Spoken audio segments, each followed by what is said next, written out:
ওগো আবু বকর তুমি নবীর কদম ধরে যখন চুমেছো আমি নবী তোমাকে জানাইয়া দিলাম এর বদলা আমি নবী তোমাকে তার আমি আল্লাহর নবী এই জন্য তোমাকে এর বদলা আমি নবী তোমাকে নাম দিব পুরস্কার নবী আমি দিয়ে দেব যারা বলেন না হযরত আবু বকর তিনি বলেন আমার নবী আমাকে পুরস্কার দিয়েছিলেন না আর কি পুরস্কার দিয়েছিলেন বাবা ইনশাআল্লাহ আপনাদেরকে শোনাবো আবার নবী কি পুরস্কার আবু বকর কে আল্লাহর নবী দিয়েছিলেন আব্বাজিরা আমার সোনা মানিকেরা হযরত আবু বকর তিনি বলেন আমি নবীকে যখন কাঁধে করে নিও আমি উঁচু পাহাড় যেটা 3 মাইল উঁচু পাহাড় ওই 3 মাইল উঁচু পাহাড়ে আবু বকর আবার নবীকে নিয়ে গেলেন আর যখন নিয়ে যাওয়া আবু বকর বলে ইয়া রাসূলুল্লাহ ইয়া হাবিবাল্লাহ নবী গো আপনি একটু আরাম করেন সামনে দেখতে পাওয়া যায় একটা গুহা দেখা যায় এই গুহাতে ইয়া রাসূলুল্লাহ আমি আগে ঢুকবো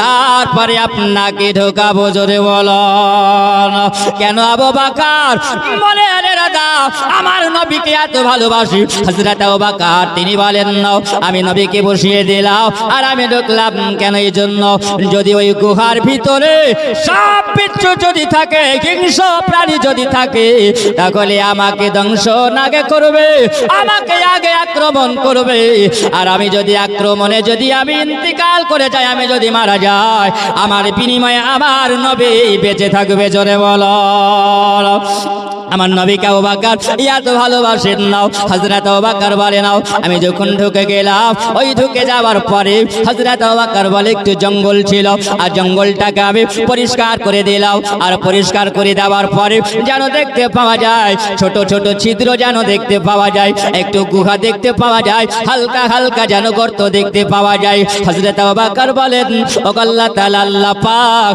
এই গুহার ভিতরে না জানে যদি কোনো বিচ্ছু যদি থাকে হয়তো আমার নবীকে দংশন করে নেবে আমি কেমন করে বন্ধ করব হযরত আবু বকর তিনি বাবা কেউ বলেছেন একটা চাদর ছিল হযরত আবু বকরের কাছে আর কেউ বলেছেন আবু বকরের মাথায় একটা পাগড়ি ছিল ওই পাগড়িটাকে খুলে নেওয়ার পর তিনি বলেন ছোট ছোট করে একটু টুকরা টুকরা করে ওই সময় গর্তের ভিতরে যখন ভরে দেওয়া হলো আর সব গর্তগুলো বন্ধ করে দিয়েছে মাত্র একটা গর্ত থেকে গেছে আবু বকর বলেন আমি যখন আমার নবীকে নিয়ে আমি আরাম করব আমার নবী যখন আসবেন ওই সময় আমার পায়ের গুল্লা দিয়াও পায়ের এড়ি দিয়াও আমি ওই সময় ফটোটাতে চাপা দিয়ে আমি আবু বকর আবার নবীকে আরাম ফরমাবো বাবাজিরা আমার সোনা মানিকেরাও আমার নবীকে ডাক দেয় ইয়া রাসূলুল্লাহ ইয়া হাবিবাল্লাহ নবী গো আপনি চলে আসুন আর নবীকে যখন ডাকলেন আমার নবী গুহার ভিতরে প্রবেশ করলেন যে জায়গার নাম হলো গারেশ্বর জোরে বলুন ওই গারেশ্বরে আমার নবী যখন প্রবেশ করলেন হযরত আবু বকর বসে আছেন আমার নবীকে বলেন ইয়া রাসূলুল্লাহ ইয়া হাবিবাল্লাহ নবী গো আপনি আমার জাগের উপরে আপনার মাথা মোবারক দিয়া আপনি আরাম করেন আম্মাজিরা আমার সোনা মানিকেরাও খেয়াল করে একবার শুনে যাবেন আবার নবী যখন আরাম করতে আছেন ওই সময়তে কাফের মুশরিকেরাও আমার নবীকে যেন ধাওয়া করে দিয়েছিল আবার নবীকে যেমনি ধাওয়া করা ওই পাহাড়ের উপরে তারা চলে এসেছে আসার পরে নবী যেন আরাম করতে আছেন আবু বকর বলে ইয়া রাসূলুল্লাহ ইয়া হাবিবাল্লাহ নবী গো আজকে আমরা গুহার ভিতরে আছি নবী গো এই জায়গায় আপনি আরাম ফরমাচ্ছেন বাইরে যেন কাফের মুশরিকদের গুনগান আওয়াজ পাওয়া যায় এই সময় যখন বাবা আওয়াজটা শোনা যায় আল্লাহ পাক আল্লাহ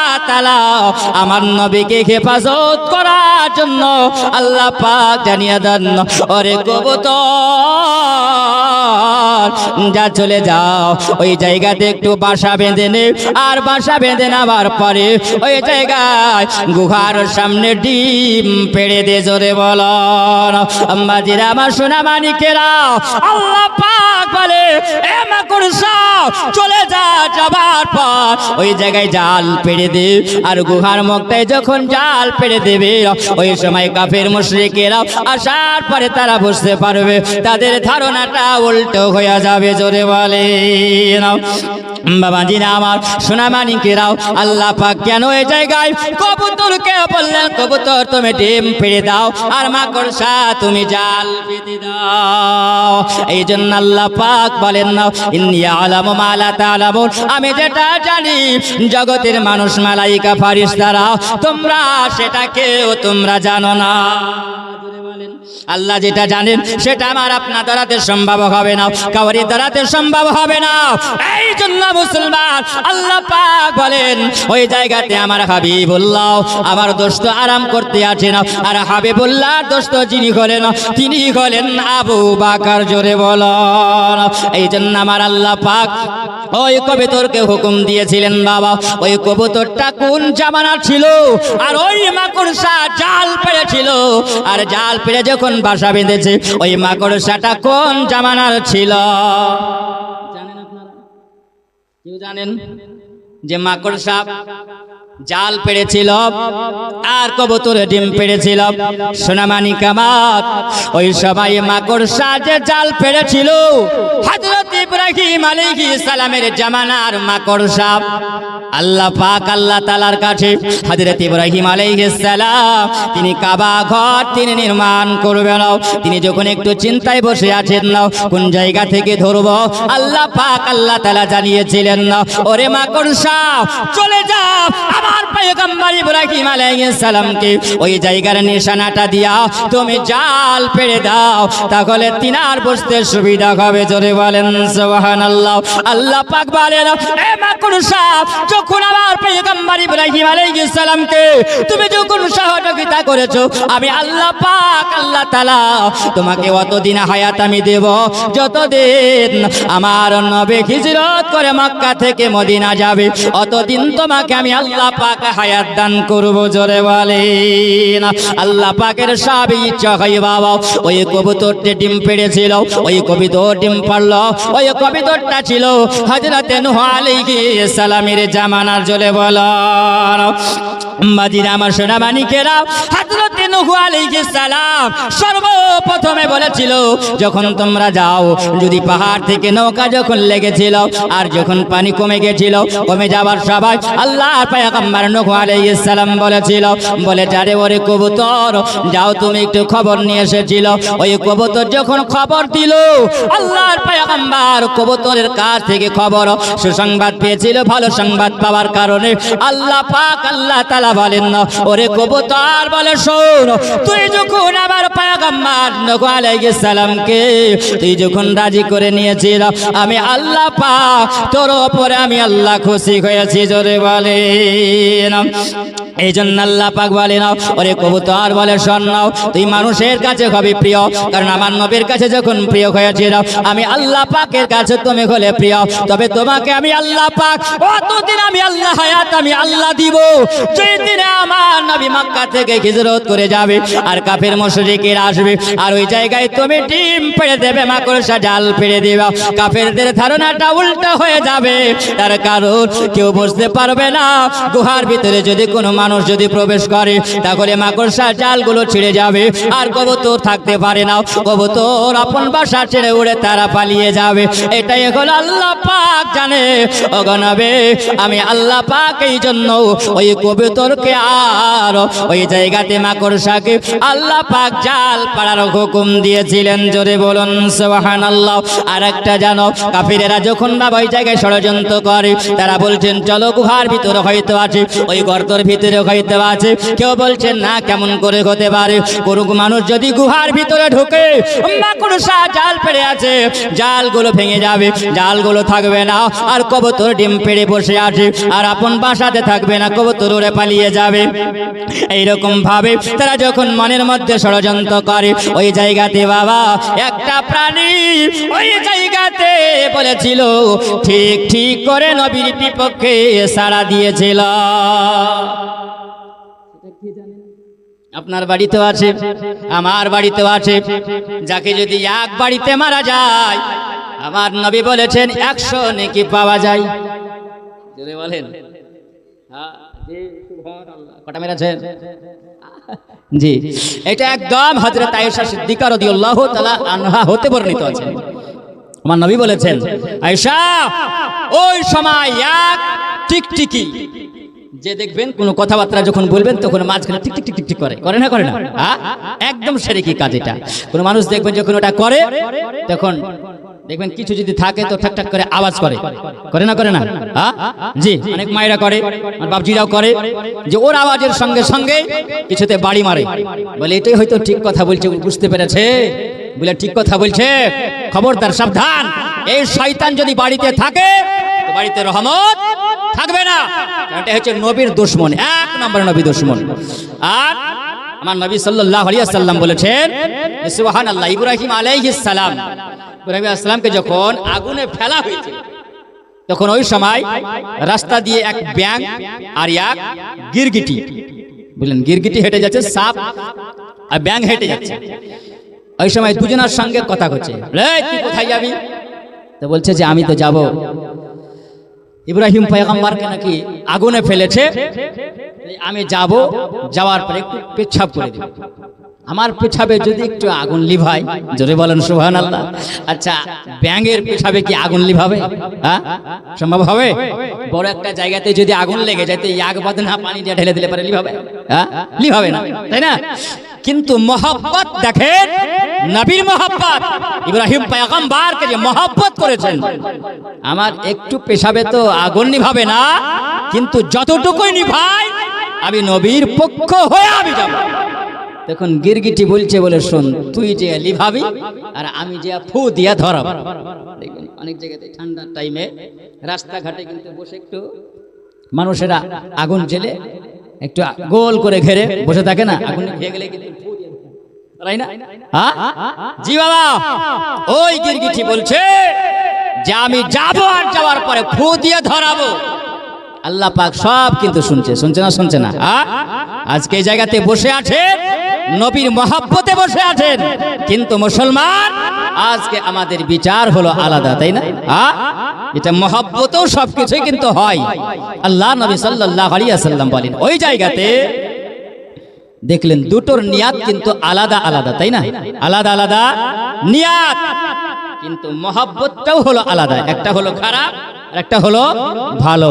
আল্লাহ নবী বলেন, ওই গিরগিটি যদি তুমি এক বাড়িতে যদি মারতে পারো তো একটা মাকবুল হজের সমান নেকি পাওয়া যায়, জোরে বলে। আর হযরত আয়েশা সিদ্দিকা তিনি বলেছেন যে তোমাদের বাড়িতে যদি টিকটিকি থাকে আর ওই টিকটিকি যদি ঠিক ঠিক যদি করে কোনো কথার মধ্যে, বলে না যে কথার ভিতরে লতা ভরিস না, বললে কিন্তু ডিস্টার্ব হয়।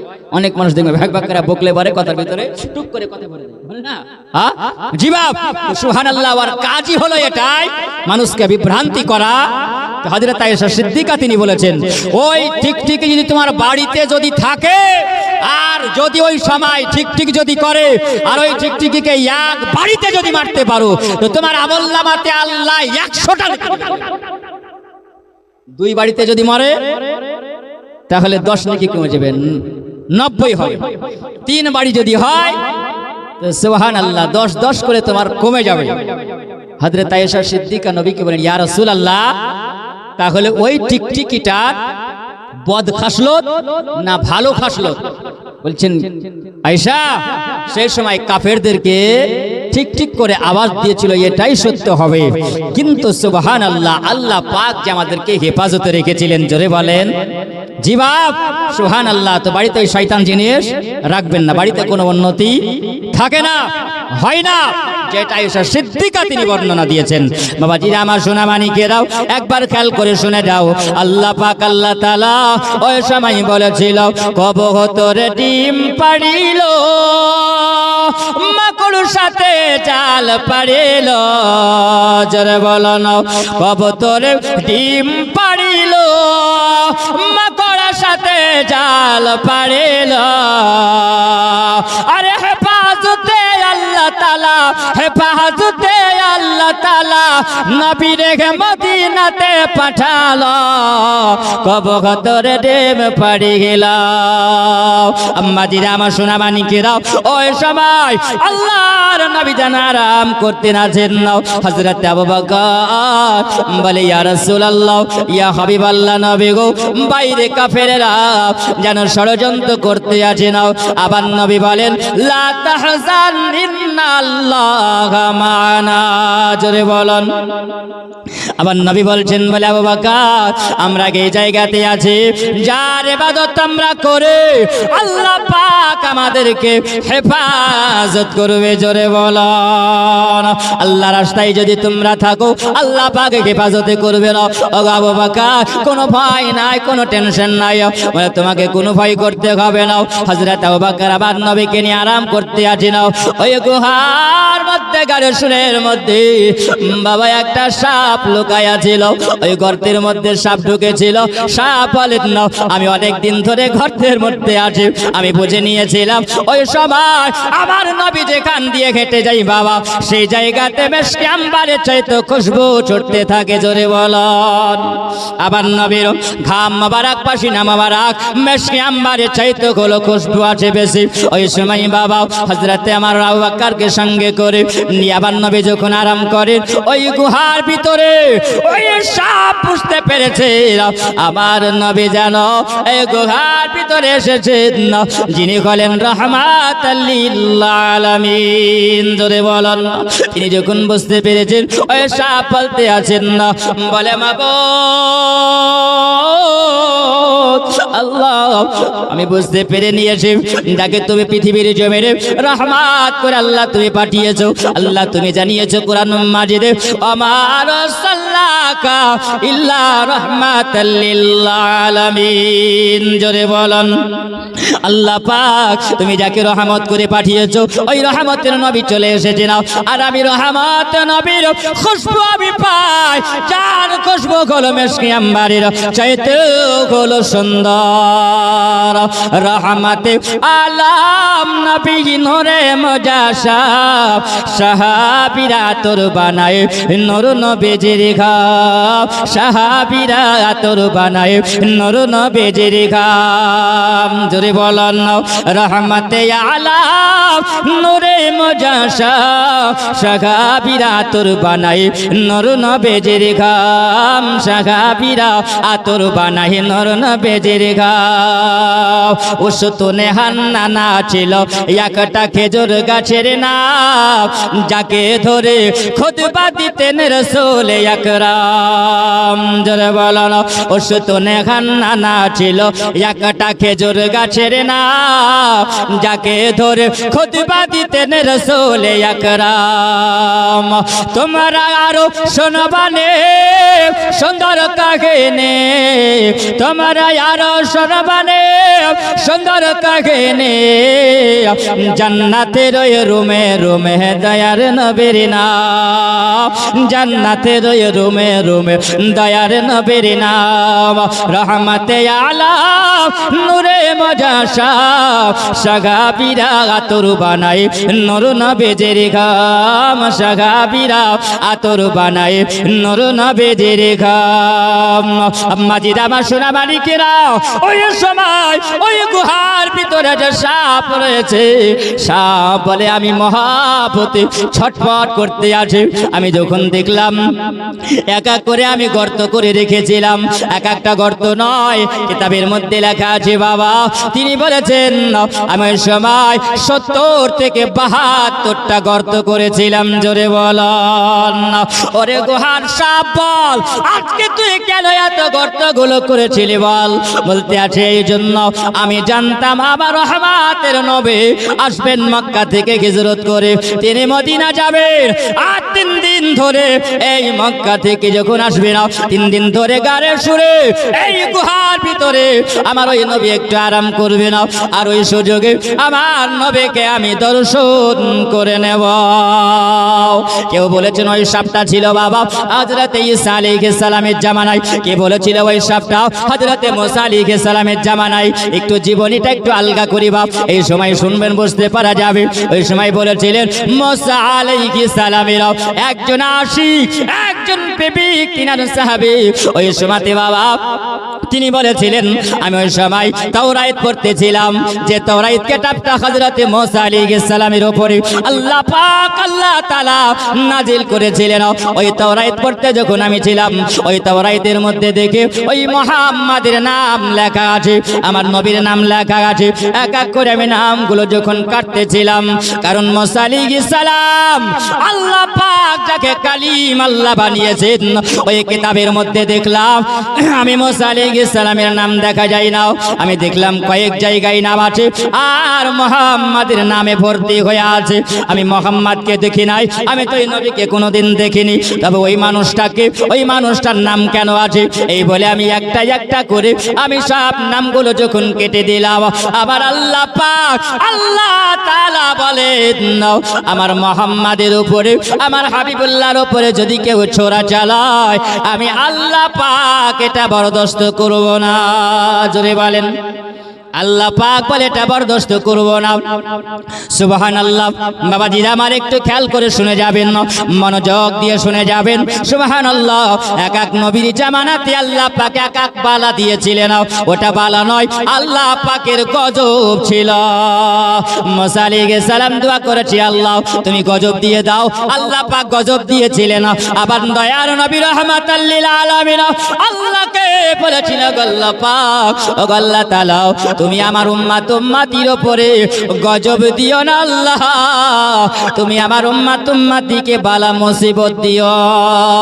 বাবারে, এত মুসলমানের উপর অত্যাচার হয়, আল্লাহ চাইলে পারে, আল্লাহ গজব দিতে পারে, কিন্তু আমার নবীজি বলেছেন, আল্লাহ পাক আমার রহমতের নবী বলেছেন, ওগো মাবুদ তুমি গজব দিও না, এই কারণে বাবা গজব হয় না।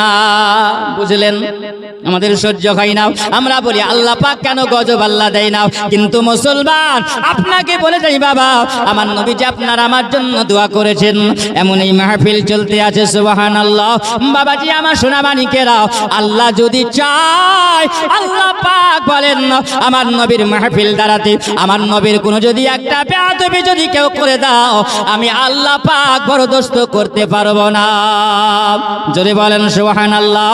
আল্লাহ পাক বরদাস্ত করে না, আল্লাহ চাইলে গজব আল্লাহ দিবে। আল্লাহ পাক বলেন, ওগো হাবিব শুধু আপনার কারণে আমি আল্লাহ পাক তাদেরকে ছাড় দিয়ে দিয়েছি।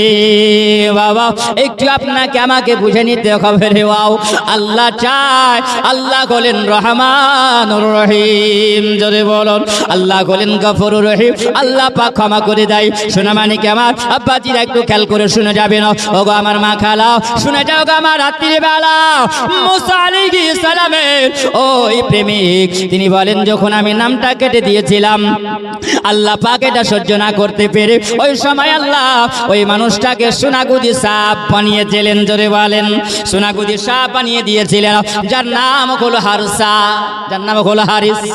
বাবাজি আমার ওই সময় হারিস জানো বাবা, ওই সময় হারিস জানো চুপচাপ ঘরের কোনায় বসেছিলেন।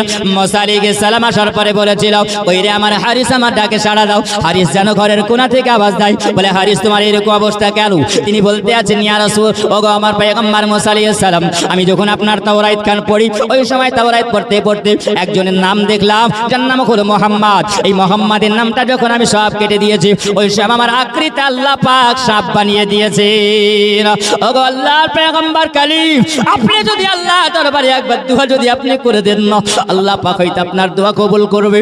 মুসা আলাইহিস সালাম হাত তুলে যখন দোয়া করেছিলেন বাবা, আল্লাহ পাক বলেন, ওগো আমার কালিমুল্লাহ, এ মুসা আলাইহিস সালাম, আমি আল্লাহ পাক তোমার হাতে দোয়া কবুল করে নিতাম, কিন্তু আমি কবুল করব না।